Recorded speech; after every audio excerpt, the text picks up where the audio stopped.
Bonjour, on se retrouve pour la première partie du chapitre P2 sur diffraction et interférence et nous allons en fait aujourd'hui travailler sur la diffraction.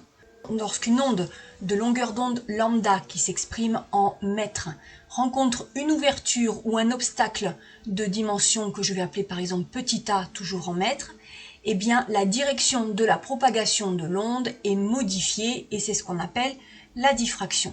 Exemple ici avec ces vagues qui arrivent sur cette digue, il y a une ouverture au niveau de la digue et vous voyez qu'ici la direction a été modifiée puisqu'ici la direction elle est de gauche vers la droite alors que là elle est selon les rayons de ce cercle là. Alors, la diffraction peut se faire aussi avec une onde lumineuse. Là, nous avions des ondes mécaniques, mais ça marche aussi avec les ondes électromagnétiques, comme par exemple ici la diffraction à travers une fente ou un petit trou. Alors, la condition de diffraction est la suivante. Pour qu'il y ait diffraction, il faut absolument que la taille de l'objet diffractant, petit a, soit du même ordre de grandeur que la longueur d'onde lambda. C'est vrai pour les ondes mécaniques, c'est vrai aussi pour les ondes lumineuses. La taille de l'objet diffractant peut même être égale à quelques dizaines de longueurs d'onde pour la lumière. Mais essayez de vous rappeler ça, lambda et a à peu près la même taille. Vous voyez ici alors ici nous avons une onde mécanique, c'est de l'eau avec des petites vagues. L'objet diffractant, donc c'est ceci. Vous voyez que ici la taille est beaucoup trop grande et on n'a pas de diffraction, alors qu'ici on voit clairement la diffraction parce que la taille de l'objet diffractant est beaucoup plus petite. Donc rappelez-vous de ceci, ça c'est vraiment important. Alors, l'onde diffractée conserve la même fréquence et la même longueur d'onde. Si je mesure par exemple l'espace entre ces deux vagues, ici ou là, eh bien je retrouverai la même distance ici et là. Ça c'est vrai pour les ondes lumineuses, pour les ondes mécaniques, à chaque fois qu'il y a diffraction. Plus le phénomène de diffraction sera important, plus l'ouverture ici sera faible. Exemple donc, très peu de diffraction, voire pas de diffraction ici. L'ouverture est beaucoup trop importante par rapport ici à la taille de la longueur d'onde, ce qui n'est pas le cas ici où on a une vraie diffraction du coup. Et donc ce phénomène de diffraction est une propriété caractéristique des ondes, qu'elles soient mécaniques ou électromagnétiques bien sûr. Faisons à l'oral ce petit exercice numéro 4, page 378, où on vous demande d'identifier dans les situations ci-dessous celle dans laquelle le phénomène de diffraction intervient. Eh bien, vous reconnaissez ici la diffraction de la lumière à travers une fente, par exemple, ce qui n'est pas du tout le cas à droite, où vous avez simplement des vagues à la surface d'une eau. Exercice numéro 6, là encore, nous allons le faire à l'oral. Un mur anti-bruit d'une hauteur de 3 mètres, donc c'est ce que vous voyez en rouge ici, et de surface bien réfléchissante ou absorbante vis-à-vis d'une onde sonore, n'isole pas totalement les riverains du bruit de la circulation lorsqu'il présente une petite ouverture. On voit ici qu'il y a une ouverture. Comment l'expliquer? Eh bien, en effet, lorsqu'un mur anti-bruit présente une petite ouverture, il y a un phénomène de diffraction et les riverains peuvent donc alors entendre le bruit de la circulation. Ils ne vont pas seulement entendre le bruit dans le couloir de la fente, mais effectivement, puisque l'onde est diffractée en cercle comme ça, elle va toucher même les maisons qui sont sur le côté ici, par exemple. Les ondes à la surface de l'eau, lorsqu'on a une diffraction par une ouverture ou un obstacle, rappelez-vous de cela, vous l'avez vu dans la vidéo précédente, on appelle donc l'angle de diffraction qui est en radian, eh bien il est égal à lambda sur petit a, lambda étant la longueur d'onde de l'onde émise et petit a la taille de l'objet diffractant. Il faut absolument que ces deux grandeurs soient dans la même unité. Et attention, θ n'est pas en degrés mais en radians. Ce sera toujours vrai dans le cas d'une onde mécanique par exemple. Pour les ondes lumineuses, alors voici le principe. Vous aurez souvent dans les exercices la question de schématiser la situation. Donc voilà ce qu'il faut faire par exemple. Donc entraînez-vous à le faire une ou deux fois. Vous devez donc représenter le laser, une fente de largeur, donc petit a par exemple. Ici la tâche de diffraction avec une tâche centrale 2 fois plus importante que les tâches secondaires. Donc l'angle caractéristique de diffraction, dans le cas où l'ouverture ici, la fente, c'est une fente ou un fil, alors on aura exactement la même relation qu'avec une onde à la surface de l'eau, c'est-à-dire lambda sur petit a, avec bien sûr les mêmes unités. Mais dans le cas d'une ouverture ici circulaire, alors voici déjà à quoi va ressembler la figure de diffraction, et bien cette fois-ci l'angle de diffraction est égal à 1,22 lambda sur a. Donc il y a ce petit facteur multiplicatif ici qui intervient à cause de la forme de l'ouverture. Donc ça et ça, vous avez à le retenir.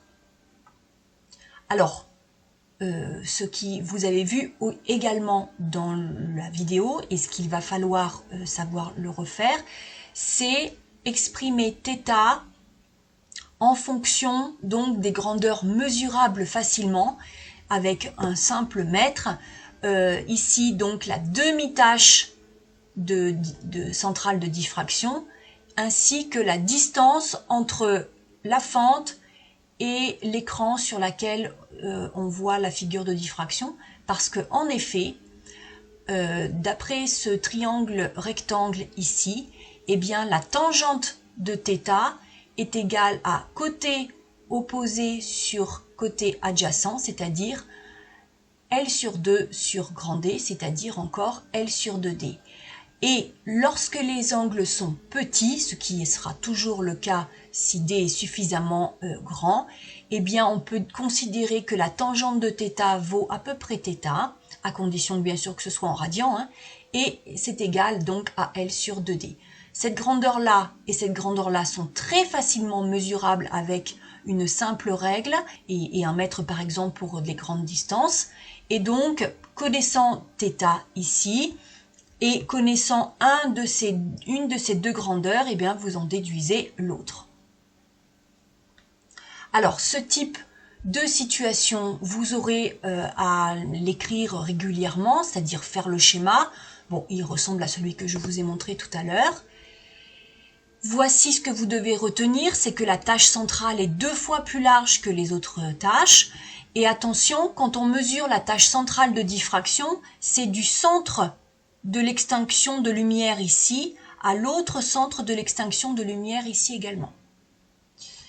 On peut aussi le représenter parfois sous ce type de modèle-là où vous avez donc l'analyse de la lumière émise en fonction de la distance.